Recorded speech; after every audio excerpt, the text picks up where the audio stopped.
Oh, you might say that only a bad golfer blames his ball, but he could have a point.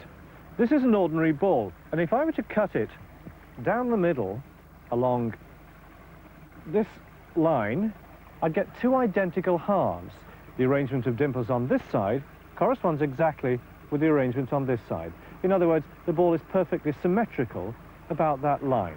If that line is vertical and pointing in the same direction as the ball is travelling, the ball will be more stable in the air, so it's more likely to go where I want it to, assuming I don't make a pig's ear of the shot.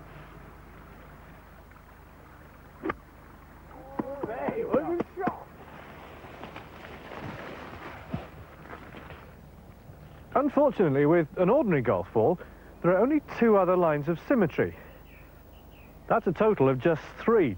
So the odds are that when this ball lands on the fairway, there's a good chance that it's not going to have a line of symmetry pointing in the direction I want to hit it.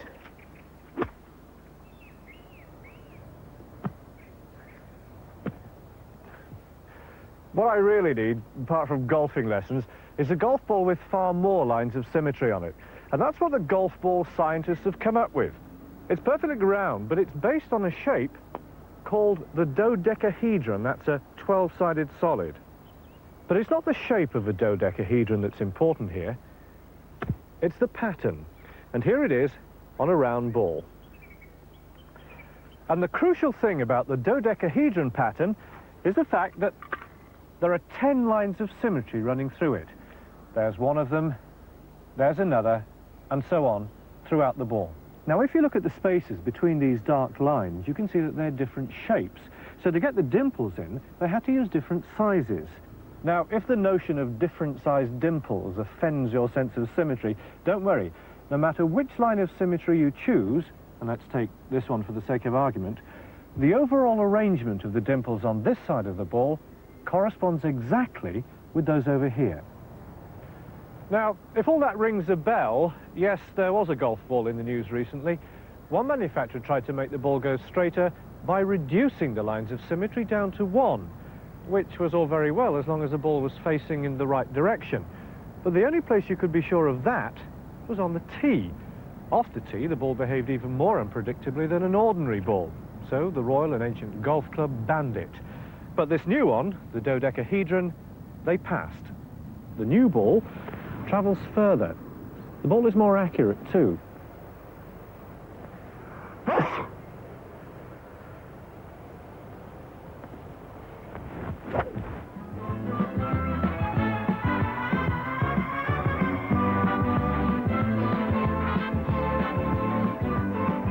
Oh, nice shotgun.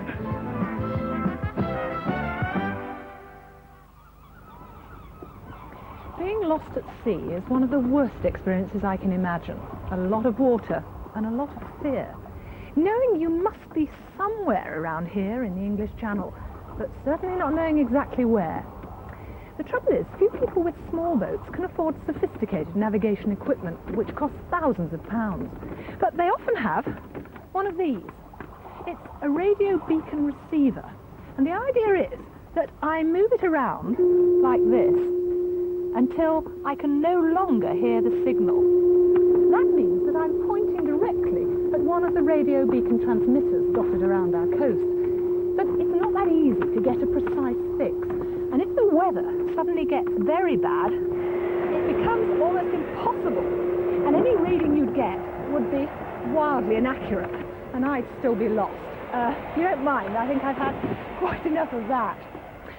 But if I was really lost in this part of the channel, I'd be very lucky, because it's the one place in the world where it's easy to get my bearing.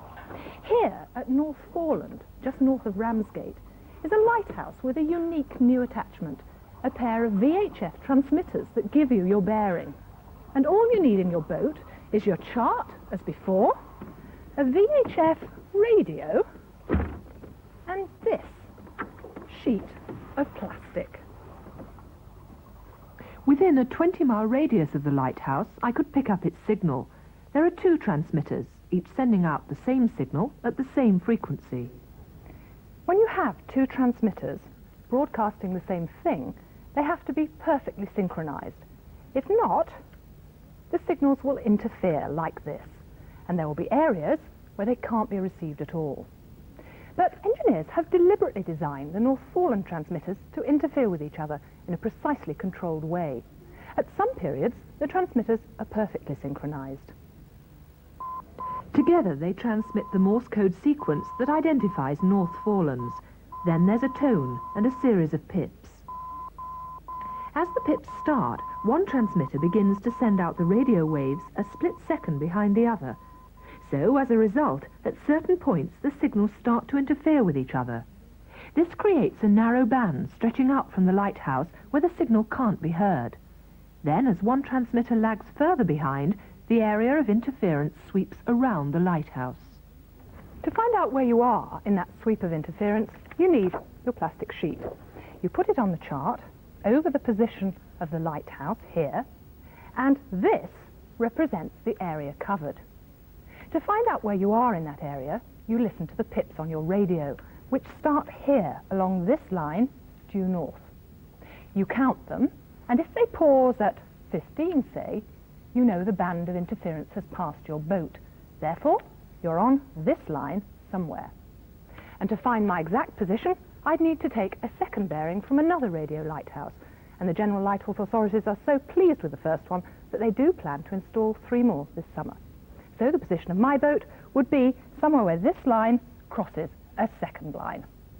It's such a simple idea that foreign governments are showing interest in what is a British invention, and it shouldn't be very long before all you need for safety at sea is a VHF radio to find your way home. And talking of getting safely home, having a puncture is bad enough. But when the wheel nuts are so tight or rusted up that you can't undo them, it's even more frustrating. The torque on all these nuts is actually correct, 70 pounds. But even that, as you can see on this gauge, is quite difficult for me to cope with. The reason I can't shift this easily is because I just haven't got enough leverage. The longer the rod on the spanner, the more leverage you have. But of course, carrying a long rod around in the car isn't very convenient. However, this small device does the job just as efficiently as a long lever and only takes up a fraction of the space. It contains a system of gears which cut down the effort needed. 18 turns of this, transmitted through the gears, turns the wheel nut at the back just once. All you do is just fit it over 2 nuts. This one's used as an anchor, and the one behind here is the one to be undone. The job's made so easy that I can almost do it with one finger. Let me see, there you are.